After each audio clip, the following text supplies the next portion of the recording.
Hello, everybody. We're going to give you just a minute or two to come in, and please feel free to share where you're coming in from. And we'd love to know the weather there. I always love to know the weather where everyone is. Margot, I'm going to assume that it's sunny where you are. But is Indeed. that, yes, Well, and you've got your shutters closed, so. yeah, we have May gray and June gloom, but other than that, it's pretty sunny in California. Yeah, yeah. So where I am now, it's a little overcast and not that great, but it's okay. We have sunshine in the house. Oh, Camara, Ottawa. I'm coming to see you soon, Camara. Bit rainy and gray. But yeah, we'd love to know where you're calling. Oh, no, I'm on the Q&A. So, okay. So first of all, just to get this out of the way, we are recording the session and we will have it with you within about a week or so. So rest assured, if you miss taking any notes or anything, we're not going to leave you hanging. I'm just going to share my screen. Give me 1 sec. I just have to put this in presentation mode. And then we will make sure that we are finished on time. Sometimes if we have a lot of questions, we can stay behind to help with that as well. I see someone just said it's sunny where they are, and I'm jealous, unless I missed that. Let me see, where is it? Oh, mix of sun and clouds. You've got a little bit of everything there. Midland, Ontario, rainy and gray, no surprise. Well, thanks so much for sharing. Thank you so much for coming. I'm excited for today because this seems like it's a kind of like dull topic in some ways, but I actually think that there is so many questions and unanswered questions. I mean, of course, there's questions about the questions, right, Margot? It's like we've got a lot of questions to answer today, and we're happy to take your questions as well. But first, Margot, I hope I pronounce your name correctly. I've been trying to practice it. Margot Christo. You're almost perfect. Margaret Christou, but everyone says it that way, so you're great. You're great. That's how it should be pronounced. Yeah, I should just change it. No, don't change it. Make the rest of us work. But I wanted to give Margot a little chance to introduce herself because a lot of people joining today know who I am at First 30 is, but they haven't met you yet. So please tell us about yourself and your business. Well, first of all, Amy, thank you so much. I just think the folks you work with and you are also fantastic, and I'm thrilled to be here. I founded a very boutique HR search firm. So primarily my work is placing HR executives at mostly pharma companies, but also so that's what I do. I think two of the things that make me different from other search firms, one is that I do really powerful reference checks, and also I coach people for the first 6 months after I place them, which helps with retention. So other than being super networked in HR and delivering great talent, I also do those two things. I'm from the East Coast. Most of my network is there, and I am now living in Southern California. So yeah, and I know that and I don't know how big this area of your business is, Margot, but I know you also do support companies when they're onboarding executives. You actually add that as a service. Is that correct? That's a good question. The way I do it is I am a certified coach. So I offer 6 months of coaching for the person I place. And the reason I do that, it really helps with retention. Yes.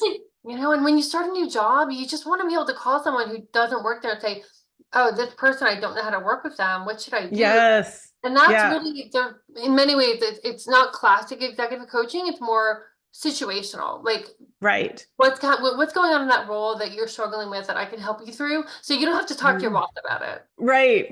And I'm sure it makes a huge difference in terms of retention. And I think so often when we work with talent acquisition or external recruiters, we'd like to think they're as invested in keeping the person in the role, but it doesn't always happen that way. So I think that's a huge benefit to working with you and a huge service you're offering. So just before we kick off, a little bit about First 30 for anyone who doesn't know. I know I'm sure a lot of you are like, I know what First 30 does, Amy. But we do, we help with employee onboarding, a little bit different. We have a platform that we help develop for the orientation experience. And we also help companies when they run layoffs, we help their employees recover from the job loss and get back to work quickly. And we are very transparent and consistent with our pricing. And we can always share that with you. It's in our brochure, which you can easily get off our website. So we like to our clients to know before they work with us what that pricing will look like. And we do offer volume discounts when you're laying off more than five or more people. So I'm always happy to talk. I know it's not always the most fun conversation, but we are here to help, and our success rate is excellent with our participants. We do get them back to work very quickly. A little harder when it's, you work, Margot, in more of the executive space, as you know, can be a little harder when you're working with executives. Getting them back to work quickly, that can look more like 6 to 9 months and even a year. But we really work with a lot of entry mid-level employees, and they are back to work really quickly using our program. So now on to our core content. And I know that Camara is going to throw in the link. If you want to book a meeting with me, she's going to throw in a link where you can book a meeting. Thanks, Camara. And my email address as well. You're welcome to find some time for us to meet. But when it comes to reference checks, this is how I feel. I said the questions on top of the questions. There's so much confusion around, what makes a good reference check? What questions should I be asking?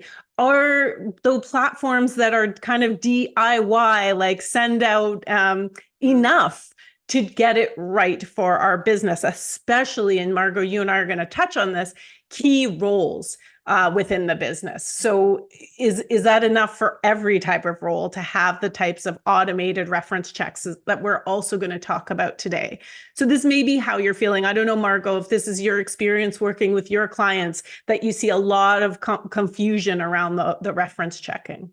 I do. Process. I see confusion, absolutely. And also just sometimes, since there is confusion, most people just don't do them. Right. Mm-hmm. Or we do them in a kind of haphazard way. So I think this is a really wonderful conversation to have. Yeah. And, I will say that Margot has a resource to share as well about making the case for doing reference checks. So, and Camara also has that. She can pop that in the link too, which you can download to learn, to take. So you don't have to take all these notes during the session. You'll have this sort of process document or sort of information document there for you. Because I think what you're talking about, Margot, it's very dangerous to think, oh, I don't know what to ask for the reference checks. I don't know how to interpret them. I don't know how to work with my business partners to make, what if it's a bad reference? Like, what am I going to say? And how do I set that up? Mm-hmm. So I think it's really important to run references. And if we don't, there's a huge risk. And the other thing I will say, and we can talk about this more later, if it doesn't work out or something really bad happens and our HR people have not done the reference check, then it can be their accountability. And we certainly don't want that to happen, right? Either. But what we want you to feel like after this session is this, like, I got this, I have some new ideas, I have some new approaches, and I know that I have a formula for success when it comes to running reference checks. So you can check in at the end and let us know if we've achieved our goal for this session. So what we thought we would be a good format for this is we just sort of picked a topic, we picked some questions to kind of go through with you. So from here, Margot, please take it away. Well, thank you, Amy. And I think you set it up really well in the sense that really what I'd love for people on this webinar today to take away is you can be really supportive of your hiring managers, of whoever you work for in HR, by doing a little extra work on reference checks and having that insight. So let's just start off by thinking about what are the different types of reference checks. There are 3 main types. First is what Amy referred to as sort of a technology-based reference check, where the candidate will give you names, emails, and then you send out through usually a platform. So XREF is a great one. Skill Survey is also excellent. where they send emails out and get reference insight based on pure technology. So there's no conversation, no interaction. One of the benefits of this method is that it's extremely quick, usually cost effective. And Mhm. also, if you're hiring a bunch of people, suppose you're hiring 20 salespeople and you needed them yesterday, it's perfect because you can get all this information back quickly. They also calibrate. Usually these resources have information from other clients they've worked with and they anonymously calibrate it. So if you say, oh, what do you think about this person level of how they manage their teams, then they'll come back and say, this candidate is on the 60% scale of other candidates for other companies in this role. So you get some really cool data from this. Mhm, mhm. So the second way is very similar. The only difference is they'll also include a really quick, pithy verbal reference check.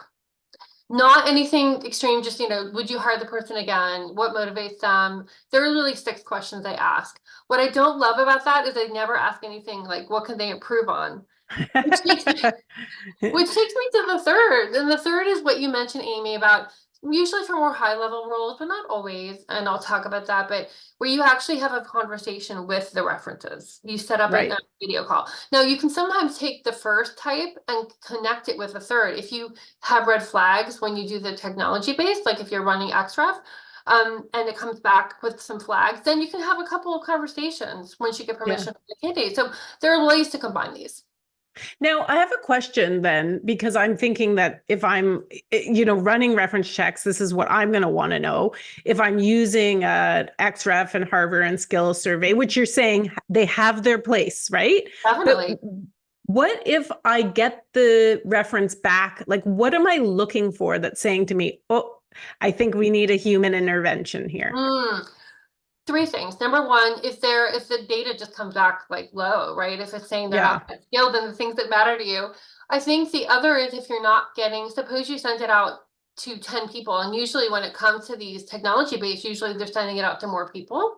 Oh, wow. Yeah, Wait, sorry. I'm going to ask you a question on top of a question now yeah, then. yeah. Is that fair if I'm applying for a job, like how many references should my prospective employer be asking me for? Because I'm not sure that I would have 10 well, Well, maybe now I would, but 10's probably a high number. I guess yeah, the more important point is when you're doing it that way to help they usually send out to more people because it's a right, little easier and you also want right, more data points. And yeah, frankly, not everyone will respond to these right, technology based. It's yeah, so you sometimes more is better, yeah, but there's yeah. no magic number. The actual average number of reference checks that companies execute per candidate is 3.6. So you're right. 3.6. Okay. You're right. It's Hmm. not Hmm. it's not that large, but it's not that big of a number. But I guess the better point to make would be it's usually more than if you're doing the verbal reference. Right. Okay. Okay. Thank you. And we were talking about the interventions and I interrupted your Oh, you're answer. right. No, yeah, Yeah. no, for sure. I think if you're getting a lot of low responses or if you find that the responses you're getting are not super positive, because there is Okay. positivity bias, which we'll talk about later. So Yeah. those are Yeah. reasons why you might say, let's run this by the hiring manager, or maybe I have a couple conversations with people. Right. Okay. And so what I think you're also saying is part of this is you need to be set up for if you have technology, it's like with AI and all the great technologies we're learning about, don't just let it run and go with it. Like make sure that there's really, we always say about our technology that it should enable a better human connection, that maybe the technology is there because you just simply can't do all these reference checks yourself if you're doing a large amount of hiring, but that we have to have a strategy for not just relying on the technology to kind of do it all. And don't give up on people necessarily just because it's come back in a Yep. way that you didn't expect, because you still may have a really great candidate. Maybe it's the way the question was asked. Maybe it's, something else. So Mhm. definitely making sure that you have a human intervention is a really great strategy for that. Yeah. And also, if anybody has questions, there's a Q&A feature, or you can throw them in the chat. I'll try to keep an eye on both. The Q&A is a little bit easier if you know where to find it. And I saw in the chat someone asked about recording. And yes, we are recording the session. And yes, you will get a copy within about a week. All right. So why conduct reference? This seems so obvious, but I love this question because we really do. Sometimes we need to convince our people leaders, and we also need to convince leadership, because sometimes it's a bit of an investment, financial investment, to add reference checks onto the roles. But also, so you want to make the case, but also sometimes we needed to get motivated to do it ourselves, because as you said, it's not easy to do. Right, and I think this is also helpful if you feel like you want to stand out in your role and go forward and say, look, why should we do these? Well, here's why. There are 5 reasons why we do this. So one is past performance truly does dictate future performance almost 100% of the time. And if you're just speaking with a candidate, you're not really fully understanding their past performance because you're just getting them. Yeah. So, I mean, this is a really extreme example, but would you marry someone having never met their friends or family? I mean, having never met anyone who spent time with that person. Yeah. And so that's sort of the argument there, that the candidate can't really tell you about their past experience in the way other people can. Another is, you already mentioned, attrition is wildly expensive. I mean, it also hurts morale. And I've had some clients say to me, Margot, I love who you found me for this role, but I'm almost more excited about the people that we didn't hire because of the reference checks. Like, oh, wow. I'm as happy about that as I am about the person we found. Yeah. So I've had many times when I said, guys, I'm sorry, it's coming back red on this reference check, and here's why. And so it's preventing attrition, it's preventing morale issues when people leave quickly or get let go quickly because of performance issues. Yeah. Yeah. And, when we talk about attrition being expensive, and I actually think that you have a little bit of this on the sheet that you're supplying, as well, is like, what is the cost of that attrition? We know that because in the onboarding space, it's about 33% of people leave within their first 6 months. Oh my goodness, that's very high, but not if they're working with you because you're coaching that person and helping them stay. But we also know that like technically, if you look at the data, there's a percentage point that you can take from someone's role, and there are varying percentage points, and it does probably vary depending. So I've seen 30. Go ahead. Yeah, I know. I'm glad you're bringing this up because I pulled it out of the document. It's not on there, but it's there. The low number is 33%. So if it's $100,000 base, you're losing $33,000. But depending on the seniority of the role or how involved the onboarding process is, et cetera, or how expensive the hiring process is, it can be 2 to 3 times salary. So the 30% is really, in terms of the costs, and I know it's confusing because 33% of people leave, I know, but it's a big number. Let's just say it's 6 figures sometimes. So if you can save that money and the pain of everyone of having to interview a new person and have the person leave, it's just such a good idea. Well, we were what you're getting into. I was in Vancouver. Yeah, I was in Vancouver last week, and we gave a talk on. I gave it with Sherry Angle about creating a praise culture, and we talked about the benefits of retention through creating praise culture and how you can actually impact the bottom line of the business by creating this culture. And when we think of the expense of attrition and we're talking about the percentages, we're really talking about the hard costs. And you made a point that it's affecting the people that now have to go out and rehire. It's affecting the morale, but it's also affecting the morale of all the people on the team who are losing these team members, whether it's because they get let go within their probationary period or whether it's because they leave because for other reasons. So it can really hurt, and it's so helpful to do. Right. And it can create a culture of fear or a culture of anxiety. When people see people leaving, they don't really know why. It's such a wonderful thing. If you could prevent any kind of attrition, which you can through reference checks, it really helps. Yeah. Yeah, for sure. So sorry, I keep interrupting you. No, this is great. This is a conversation. This is fun. So the other thing about having reference checks as part of your process is it helps to reveal things about the candidate. The candidate really didn't mention. So for example, I have this comic, which is obviously an absurd example, but sometimes you hear things about them that you didn't know they're really good. So someone I reference checked recently apparently is unbelievably good as a team leader, just outstanding. I didn't really get that from him because how are they going to really say it that way, right? You have to hear Mhm. something. But you can also hear things that aren't, on both sides of things. You get things that there's no way the candidate can truly articulate to you. Right. And frankly, I'm going to only go, especially, and maybe this could be because I'm a woman, I don't know, but I'm going to be sitting in an interview. I'm probably not going to be really great at selling myself, and I might not say the wonderful things about myself that other people might say. And on the flip side, you might get a candidate who is really good at over talking what they did. And so the reference check is a great way to level set what information that candidate has provided in the interviews. Exactly, because this is a frightening number to me, but 60 between 50 and 60% of people amplify their skills or their responsibilities, which might happen by accident. Maybe when you're talking about yourself, you kind of keep going. I don't know, but Yeah. it's something we have to kind of check. We're humans. I mean, Yeah. Yeah.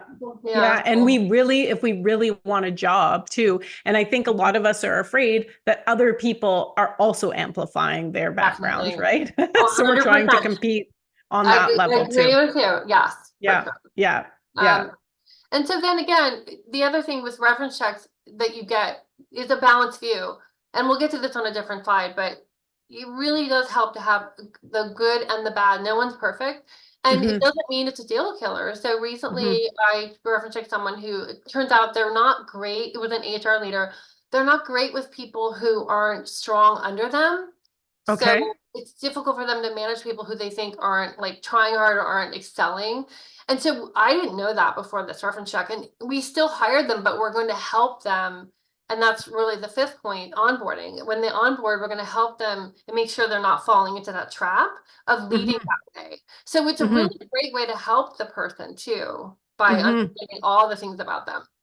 I know you wouldn't do this in a reference check, but I actually heard this during our session. Someone made a comment, and I thought it was such a good idea that when they onboard our new hire, one of the things they try to find out right away is what their Starbucks order is.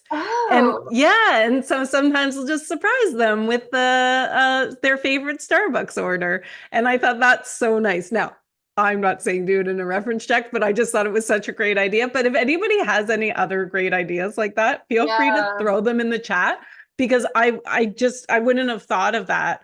you're right. And it's such a nice way to reward someone or make them feel special when they're Yeah. starting with your team. I agree. That is such a good point, Amy. I mean, there's so much insightful. I'm about to write up a one pager for our client about the person they're who's starting on Monday. Um, Mhm. things they can look out for. And you're right. I haven't thought about that, but I can add that like something personal they can almost like reflect in their onboarding, like getting them that Yeah. sticker. Like, I like even what is your favorite color if they're giving them a mug, but maybe that's branded that. anyway, like they give a mug in their favorite color. So that's a good one. Someone loves the Starbucks order idea. And Yeah. that's really good, Pam. Like, she did this before her assistant started, and it really helped build rapport. So the more Yep. we can, or even Margot, as part of your onboarding, you can ask them for a few questions that you'd be allowed to share with their employer.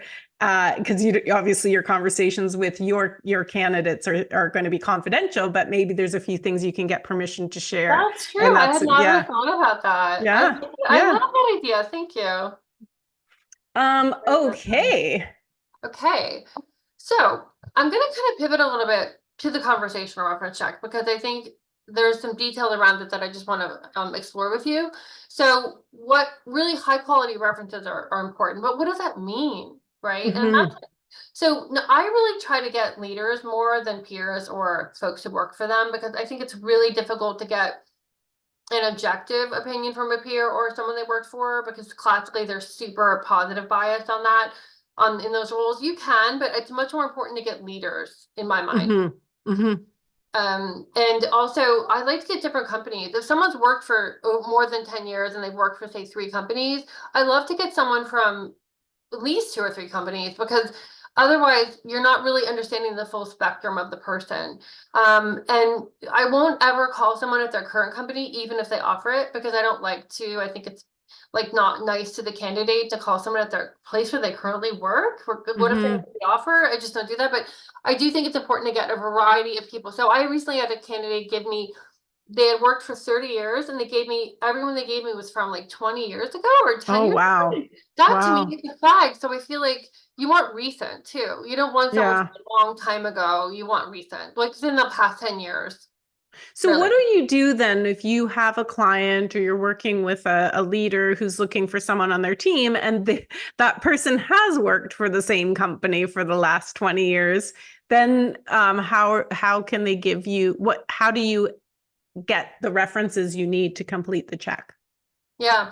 Well, shockingly, that's somewhat unusual, I actually. know. Yeah, that's true. But you rarely find that. I mean, but I can say that's a great question. Then you really just have to get people from the company in their different roles. Yeah. It's more about, I'd say, time sequencing than the company maybe is a better way to put it then. Like you want to get people from the last 5 years, the last 8 years, you don't want to have from different parts of their life, their work. Right. Yeah. You know what's So so yeah. funny? I just pulled up the Q&A, so thank you for adding to it. I just realized I had the same question as someone did in the Q&A. So we're on the That's same. so What if funny. someone's Oh, I only love worked that. for one company? But Perfect. you're going Yeah. to get young candidates too, right? Who may have only worked for one employer Oh, or for sure. yeah. But you And might yeah, personally not be hiring those, but I'm that's glad. going to happen. No, but I do. I'm glad you brought that up. Like, if someone's only worked for 3 or 5 years or 10 years, then honestly, 2 references is fine. You don't want to. It's just enough to really understand them. The whole purpose of this is to understand them. It's not to hit a number, right? You just Right, want. right. So if someone's only worked for that period of time, you reflect that in your references for sure. Now, there's a really great question here. I'm trying not to sneeze. I have a bit of allergies right now. So if excuse me. Oh, excuse me. That was just like the smallest sneeze I've ever done. But Well done, so Amy. thank you. So how do you respond to clients that say candidates only provide referees that will provide positive feedback? And that's a great question because I've heard this asked previously as Yeah. well. Well, this might sound really extreme, and feel free, like people might think this is bizarre, but I don't count it as a reference if I can't get a balanced view. Yeah. I don't normally So tell the reference that anymore because I've had people get mad, but I don't count it because I can't. Like I need a yeah. balanced view, or it's not helpful, and I question everything they're saying if they're not willing to give me a balanced view. I have a way of asking the question that it's really Right. hard not to give the balanced view in Yeah. a nice way, but I do Yeah. have a way. I built this proprietary model of doing it, but at the Yeah. same time, I feel like I'm not going to push someone if they're not willing to do that with me. I just unfortunately I get a different reference because to me Yeah. it's not useful, right? Yeah. Well, I know that because I've run, Sherry and I sometimes will run what we call retention interventions. So we go into companies and we try to figure out like not just the good, we really want to know. We use all kinds of projection techniques to figure things out that they wouldn't normally tell us. Because you're kind of trying to do that with reference checks. You're kind of like, what would other people say about this person? Or what do you think? Not just you, because then it's not coming from you. And so one of the things that I've learned to do in the course of running these internal focus groups is to be quiet. Like once I think they're finished talking, I also still stay quiet because sometimes they're going to get at the end and you'd be so surprised if you don't say anything and they're like, well, because and they go on. Well, I agree. And we get to this later, but part of it is creating like a dynamic with the person from the beginning where you look, let's like each other before we talk to each other. Let's have a conversation about us Right. and who we are. And then you build a little bit of trust. And I'll just tell you what I do. I don't want to make it some weird secret. But what I ask people, I'll say, on a scale of 1 to 10, can you please give me a few things about the person that are up at the 9, 10 range? And I don't make it like a scale or characters. Like I just open-ended it to your point. Yeah. But then I say, okay, let's take that same range. Tell me something that's in the 1 or 2. It could be something they're working on or something that they got better at, but I'd love to know something in that. And it's hard for them once they've given you one end of the range to not answer the other because it just seems odd. Yeah. And then if they refuse or they give me something silly, like, oh, they work too hard, which I don't count. Yeah. I feel like, right? I feel Yeah. like if they're not willing to go there with me and I give them a lot of chances to do that, it's just hard for me not to think they're just like a plant reference, right? They've been planted Right. there. Yeah. No. Yeah.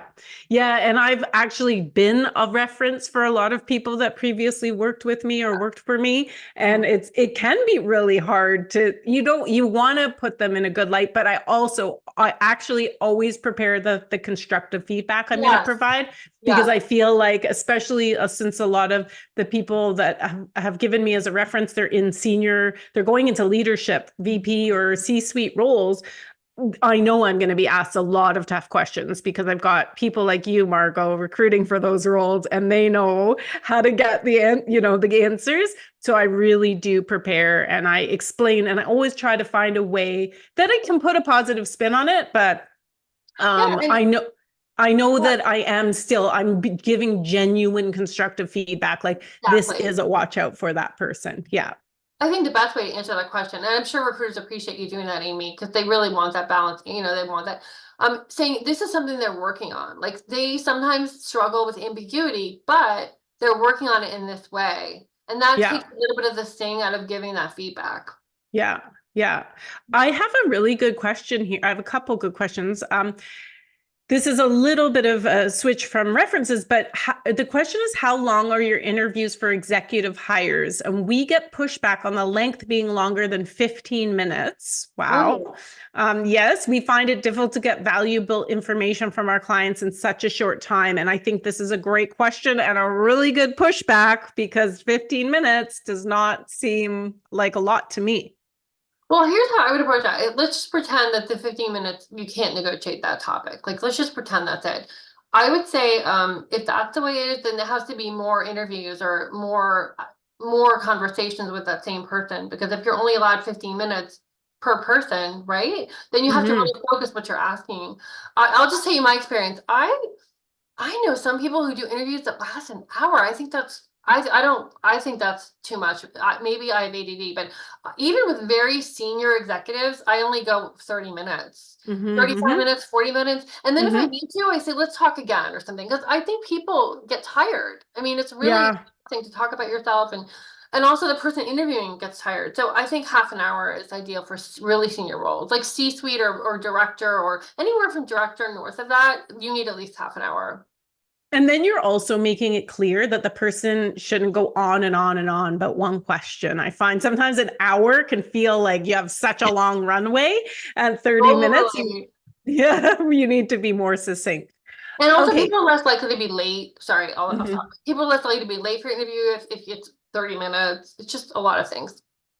Okay, I also have an answer to this question, but the question about the candidate, and I think we partly answered it, but I think we can build on that too. Referring to the question about the candidate who's only worked for one company, if they are Mm, still employed with that company while they are interviewing, they wouldn't want to give internal references. How would you maneuver around that? that's a great question. And Yeah, the it's a answer really is, good question. yeah, there's usually someone they've worked with who's left the Right. company already. Yeah. If Yeah. that's not the case, you can talk to people they do volunteer work with. You can talk to maybe a peer who's there who's okay with talking to you. But as a recruiter, I never want to put ever the person I'm interviewing in any negative situation at their current employer. I just won't do it. It's Well, just not good behave, not good practice. I would add, and I don't know, Margot, if anyone on the call or you will disagree with me about this, but this was something I used to do and I found it really useful. And I always wondered why more recruiters and talent acquisition folks didn't do this. And Hmm. that is, I wanted to speak to their suppliers if they had. Ooh, Yeah. it's funny. I recently heard that somewhere. I thought I never do that, but you're right. That is Yeah. Well, how really, you treat your suppliers uh-huh. is, and I will say that we have said, like, I really do really like working with our clients. We have great clients who treat us so well. Mhm. So some of them are on the call today. So thank you for being great Mhm. partners. And I just know that if someone called me about a reference check, and they could ask me a lot, of course your supplier wants to give the person a good But they might say things like their brief isn't clear or things like that that would really help understand who they are as a partner to a supplier. And if that's an important aspect of the role, I'm thinking a lot about marketers here too, right? Because marketers have to work with agencies all the time. Okay, Can okay. be a really good question or a good person to get I answers agree. from as I well. think that's brilliant. Mhm. Mhm. Yeah, yeah. So we don't have any Oh, more so, Q&A, so we yeah, can no, go on. okay, great, yeah. I would say, Yeah. all of your reference check templates, and we'll talk about that later, should be customized for the role to some extent, not Yeah. completely. There's a little bit Mhm. of that, so that it means something to the hiring manager. And then, plan for open-ended questions, really make an effort to delve, say why, or tell me more, really try to probe deeply into things. I think Mhm. that gives more color. Write some quotes down, like things you've heard that are even 3 words, like just to put it in the reference check. It helps in the write-up. It really helps to make it, bring it to life. And then I Mhm. always do video calls, because phone calls, you don't really know who you're talking to. I know it sounds crazy, but it's true. No, you Yeah. don't. And then also Yeah. you can read the person. One of the best parts of reference checks is how, Amy, if I'm asking you about someone you used to work with, how you physically respond is really important. How long you take to answer the question, your expression, does it make Mhm. it says it's all a complete cocktail of input for me, not just what you Mhm. say. So Mhm. those video calls is for me absolutely important. Yeah. Can we just go back to the template that Oh reflects yeah. intake and job description? Can you just Yeah. explain that a little bit more? I feel like there's a little more to it than Yeah, and if you want, we have a slide on that, oh, but perfect. Oh, sorry. I'm no, getting ahead actually, I then. might be Yeah. lying. Sorry. I'll just tell you. I'll take you through it. I forget. But the point is, on the template, actually, no, we do have it. I remember this. Okay. Okay. Why don't we can go to that now if you want, or we can wait. Sure. Um, okay. Oh my God, where is it? No, this is That's okay. horrible. No. Hold on a second. If Um, we don't have it, we can send it out. If you have it, maybe oh we can no, send it it's out. the reference check summary, Amy. I think Yep. it's if you go like a couple of slides up. There we go. So what you want on the summary, and this is actually your template, just written out kind Mhm. of. You want information on your references. So who are they? How do they know the person? Were they quality references? Did they seem like they were eager to talk? Did they actually work with that person for more than 5 months?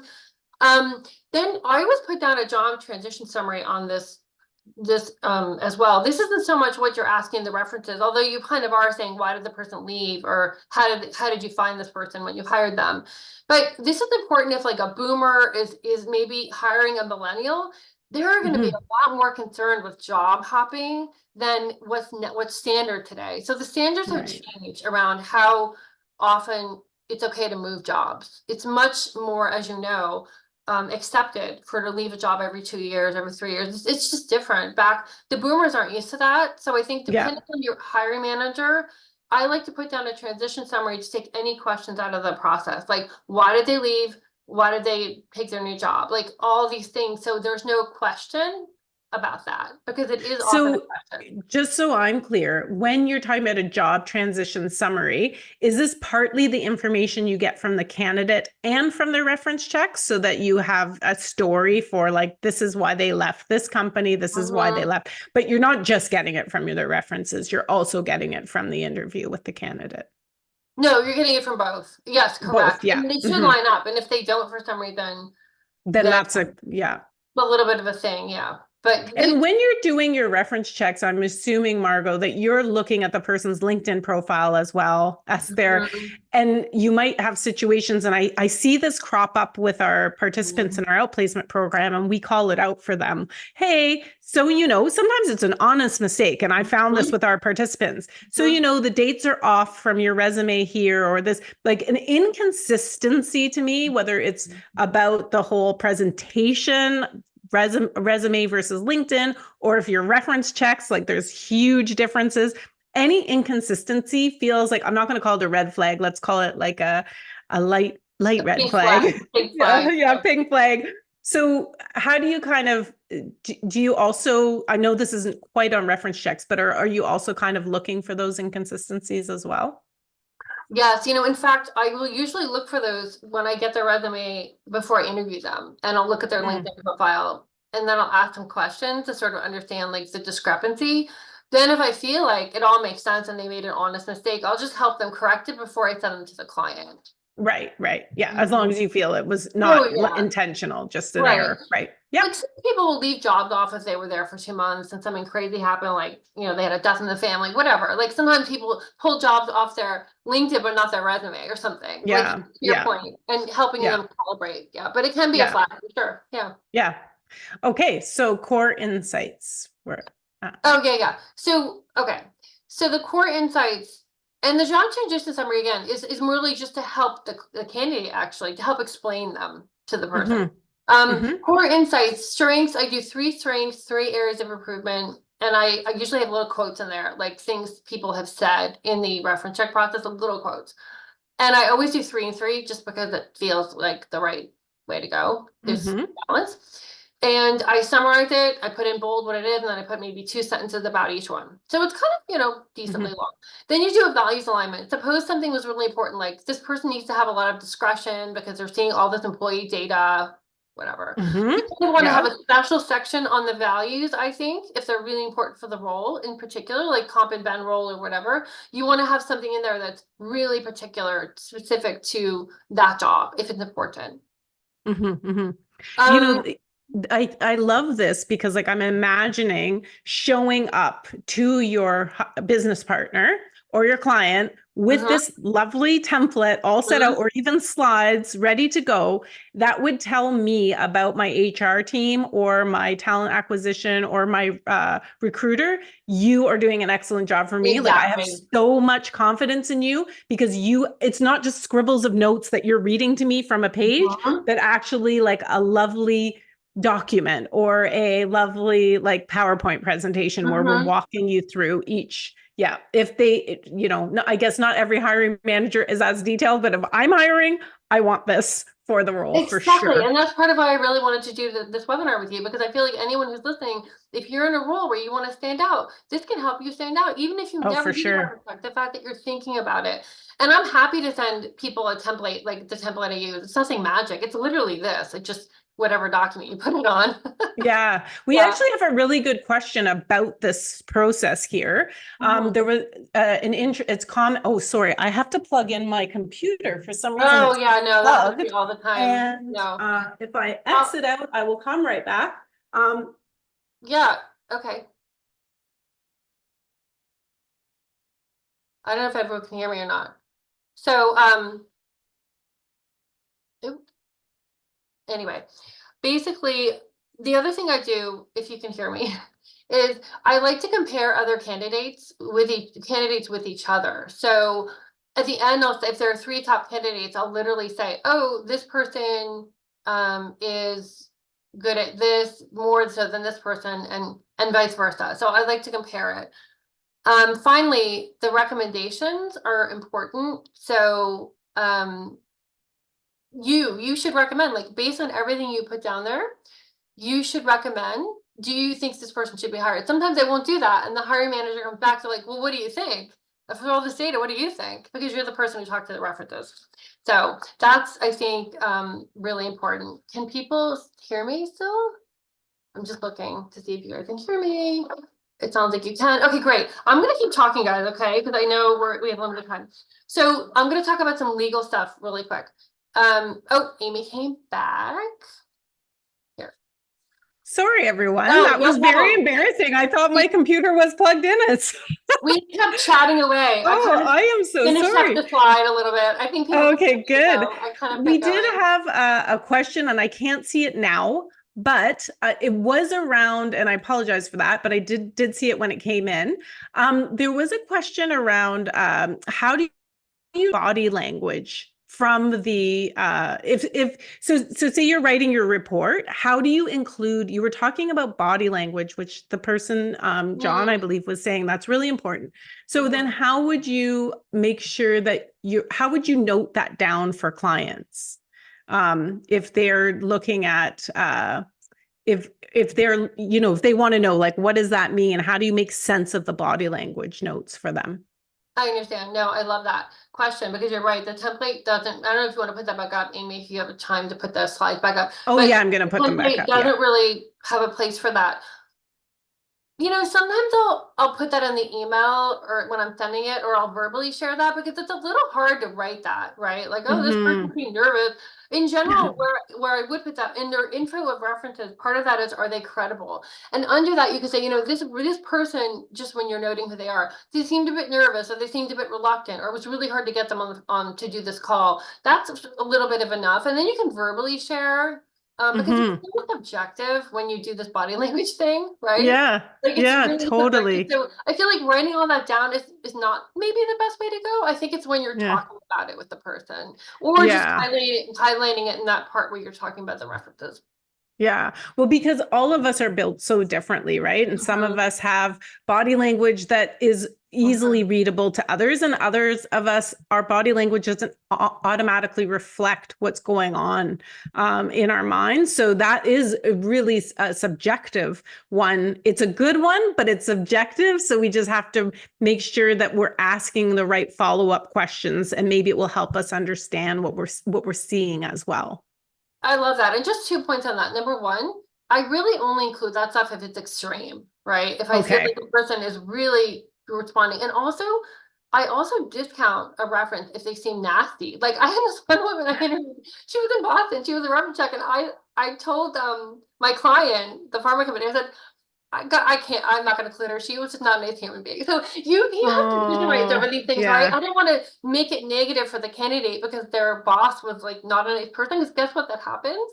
So I think as a recruiter, we take it, if we have this responsibility to do the right thing. And to do the right thing means you're doing the right thing for your client and for the candidate. You know, it's so important that you make this point, because I have, you have situations too where someone is really nice to you or seems like they're happy for you. And I think we can all admit that we have like frenemies in the business world, and we're kind of like we don't mean to be, but maybe we're just a little bit jealous of their success, and we'll say things that aren't generous. Given the chance, if we can be mean, like people can be mean spirited sometimes. So it is really important. And I think you're doing a huge service to your clients and to your candidates by understanding when that happens. So, it's always doing the right thing is just the most important thing, I think. Yeah. And there's agreement here for sure, especially with certain communities such as, the neurodivergent community, which might respond. Yep, absolutely. That's such a great point, John. Now, I want to also say that when I lost my battery power, I also lost the Q&A in the chat. So if there's anything that if you feel I missed something, I do have one here. Do you ask referees to rank candidates on different aspects of work performance, i.e. a scale of 0 to 5? I know you talked about a rating scale, but different aspects of work performance. I'm so glad you asked that question, the person who asked that question, because I used to do that. And then I found it to be less interesting than doing that scale thing I do, where I say the 9 to 10s and then the 0 to 1, because it would almost get genericized, like, oh, 3 is 5. Like, it was like, okay. So it became unhelpful, and that's why I stopped doing it. Yeah, that's great. That's a great question. So we have a few more slides to go to. We are amazingly, we're running out of time, but we still have some time to go through. So anything, maybe this will have to be a two-parter, but we'll see. But anyway, carry on, Margot. Yeah, I'm going to speed read these because I've already talked about a bunch of this already. So I think the only thing I would say here is we probably talked about most everything on this slide, but creating that connection with the person you're talking to is really important because you're asking them to tell you things that probably weren't planning on telling you. So just be really human with them. Just be like very, relational with them. And I love that because I've had that before when someone called me for a reference check. They're like, listen, my job is to not just find out the great things about this person, but I want to know the constructive criticism. And I love that you humanize yourself and you try to connect with them as well as a human being, not just here are my 5 questions, very clinical approach. I agree. And it's a wonderful way to connect with another human being on someone else's life. It's a really important part of this other person's life. So you're doing them a service. And I always thank them because it's time they're not being paid for. They're giving you. Yeah, really absolutely. Absolutely. And go on. No, nothing. This was funny that I'm making this point while we're interrupting each other, but listen actively. I love that because we do struggle with like what is active listening. Making sure that, if you're, especially if you're on either way, not looking at your phone while you're trying to, have the conversation about the reference checks, or acting like you're really rushed, I think is a poor way. So making sure that you make the time for the reference check that you'll need, because I don't think there's anything worse than trying to rush someone through giving a reference check. And then you're not able to do your due diligence because you've overcommitted yourself that day. That's a good point. I think I always schedule half an hour, Amy, and then I Mhm. usually give them time back, which they always appreciate because I don't really Yes. need half an hour. But Yeah. I think that's just in case anyone wants to know how long I do these for. It's usually I schedule half an hour. Yeah. Can you just explain what you mean by bake in positivity bias? Oh yeah. So effectively, if someone's giving you a reference, it's someone they think is going to give them a positive. Someone they believe sees them positively. So you have Okay. to sort of bake in this notion that this person's coming from a place of optimism and positivity about the person. So always remembering that of all the people they work with, they're choosing the people who see them the best. Yeah. So that's one Yeah. reason why you might have to dig a little further for those areas of improvement. Hmm. Hmm. So this, can you go back to that? There's something called Sure. backdoor references, or I Hmm. forget the other term, but some recruiters will actually call people or reach out to people who the candidate did not give them as a reference, Oh, and do it like a dark reference where they're asking about the person to someone who doesn't know. Like, suppose I worked for John, Steve, and Alex, and I gave Alex as my reference, but then someone's calling Steve to ask him yeah. what they think of me. Yeah. So I don't love when people do that, but executive recruiters like me do that all the time. It's just an Right. interesting fact to tell you. It's just, Yeah. Yeah. but that's because of the positivity bias, right? Right. That's Right. because I'm giving you Alex because I know he's going to say something good about me. But Steve might not, so I'm not going to give you Steve. Yeah. People just Yeah. call Yeah. Steve. Yeah. But, people do that. I totally can see that. Mhm. Okay, so we went through, I'm not sure we went through this process, but I do have one important question before we stop. So, but do go through this as well. Are you sure? Because you going to ask your question. Yeah, no, I really, really want to know, because I think this is part of your process. And a really important part of it is like, when I was in corporate, there's often times where I had to give people really bad news about something they were really excited about.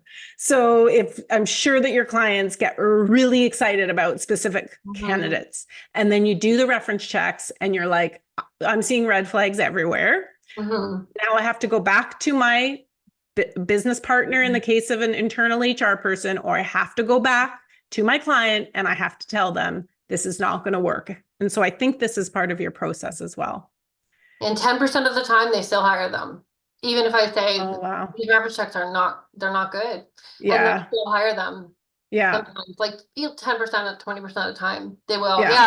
Yeah. So Yeah. that's when you have to leave it up to them, right? You're like, I Hmm. don't have skin in this game, or at least it's not my hire. So you have to make that choice, but you're doing it with more information than you had before. Yeah. But Yeah. sometimes they'll respond like, "Ooh, well, that's okay," or I don't mind that," or people in this type of role are always quirky. Like they'll say something like Right. that or Yeah. whatever. And Yeah. I'm like, okay. So, but you're giving them data and they can do what they want with it.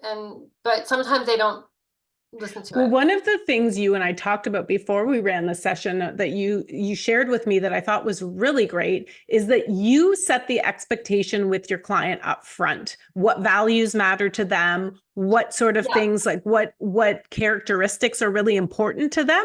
And then when the reference check does not align with those, it's really good if you've had those pre-discussions, because Mhm. then what you can do is go back to that and say, Mhm. well, we did discuss the fact that A, B, or C are really important to you. And this person, like I'm seeing a misalignment here. And Yeah. that is a good way to make your case. Yeah. I agree. And Amy, that's a great point. One of the reasons why you want to customize your template and align it with your HR business partner or your hiring manager before you go to market with it, to go to do the reference checks, is so that Hmm. they agree, look, these are the things that matter. It's also Right. that you're Yeah. asking the right questions, right? Like, but Yes. pre-aligning, I would never go into a reference check process without pre-aligning what I'm going to ask about. Right. Yeah, no, Yeah. it's a really, really great point. Is there anything on this slide that, oh, I love the Um, create an onboarding guide, actually. That's a really yeah. good one for the new hire, and that can help them, I bet, understand maybe some of the things that you were talking about, checking in the references, like some of the things that you did get in terms of constructive feedback as well. And in this case, it's actually for the hiring manager. So Oh, wow. Okay. how can the hiring manager take what I learned? Because I never want to share what I learned with the candidate. That's just Hmm. breaks confidentiality. So I created an onboarding guide for the high level for the hiring manager based on what I heard Hmm. Yeah, that's a in the really interview. good. So, this person has trouble managing people who aren't excellent performers. So then I say, oh, here's some of the things you can do about that. Mhm. This is something like I'm thinking about our HR clients, and they wear so many hats. I said that in Mhm. the email, that one of the emails that went out and on LinkedIn. And this is one, right? So what I love that you're talking about processes, and I'm seeing the project manager in me is seeing templates here. And yes, it takes a long time, but I also think if you can create a repeatable process for Mhm. yourself as Mhm. an HR business partner, you will be so much further ahead, and you will demonstrate to your business partners that you are like, this is your area of expertise, and they should listen to you. And I think that having the process pieces and the project management side locked down really helps us come across so well. I agree. And really the only things you need are the template, um, the skeleton of the template that you can modify, and really very few modifications are needed, just the values. And Hmm. well, Hmm. honestly, the rest of it is all the same, really. Hmm. Um, Yeah. yeah, so I agree. The processes make it easier. It is time consuming. So the chief legal officer wanted to be in this conversation too. So, and I will say, this is hard. This is the first thing I write here is really hard to do. So don't ask anything you wouldn't ask in a reference check. I mean, in an In interview. an interview. So I feel like the reason why this is hard is because you're really trying to build rapport with the person. So sometimes you kind of like lean into things, or they'll say something that you shouldn't know that you're like, ugh. Like, so someone I referenced, I spoke to recently talked about the candidate's medical problems. I'm like, oh God, please stop. Like, I don't Yeah. know this. I don't need to know this. I'm like, ah. So like sometimes they'll say things that you could actually like trip over and then become uncompliant. But so just be careful. That's all. Yeah, and it is so important, and I think it's also important to note the laws are always changing. There Mm-hmm. sometimes you have different rules in Canada by province versus federal, and in the US by state versus federal. Mm-hmm. So it's, if you have a larger company and you have access to free legal advice, I mean, by all means, take that benefit. Well, we're running out of time, so I want to say a huge, first of all, thank you to everyone that joined. And Margot, thank you so much. We really, really appreciate your Such a insight. pleasure. I mean, Yeah. we could just talk about this for hours and hours, but I love that you laid it out as a process and some watch outs, how to set the expectation, and then how to help yourself become the internal expert on all of this. Because sometimes it's like, we know we're doing a great job, and I know a lot of the people on this call, and they're doing a great job. But if you, but having these pieces and the strategy can help everyone else see that as well. So this is so helpful. There's a question about whether you help with recruitment in Canada as well as the US, Margot. So you might want to think about that. I do it in North America. So Yeah. Yeah, that's great. So you can reach out to Margot. I know that Camara, thank you, Camara's on the call. She runs our whole outplacement program. So thanks, Camara, for joining and sharing the links. If you want to chat with me, you can book some time to talk about onboarding. We do some other types of work, and also, of course, our outplacement. Or if you just want to connect, by all means, find some time for us. As I said, you can work with us with outplacement, and we have this really cool onboarding orientation program that we are using with our clients. Oh, thanks. I love when people put the claps and the hearts. I forgot this was a feature. And we have a really kind of special approach that we're taking to that right now. So if you do need help with your employee onboarding program, there's never any pressure talking with me. And Margot, I know you're the same. Margot is a great absolutely. resource, and definitely someone to connect with on LinkedIn. And we know that relationships are long, And actually, Margot and I met on LinkedIn. You did? I know. Yeah, and we connected there, and here we Yep. are today. So we are not just about transactional relationships. We're definitely about long-term relationships. And thanks for all your hearts and claps, and we really appreciate it. And Margot, once again, thank you for your energy, for your time. And I know people are saying thank you in the chat too. Thank So you. Thank yeah, you to hope you and to everyone who joined today. I really appreciate it. yeah, and sorry for my little exit all of this out of You recovered Who so knew? well, Amy. You recovered You so did. well. Thank you. Well, thanks very much, everyone, and I'll hope to see you soon. Bye. Bye. Thank you. Bye.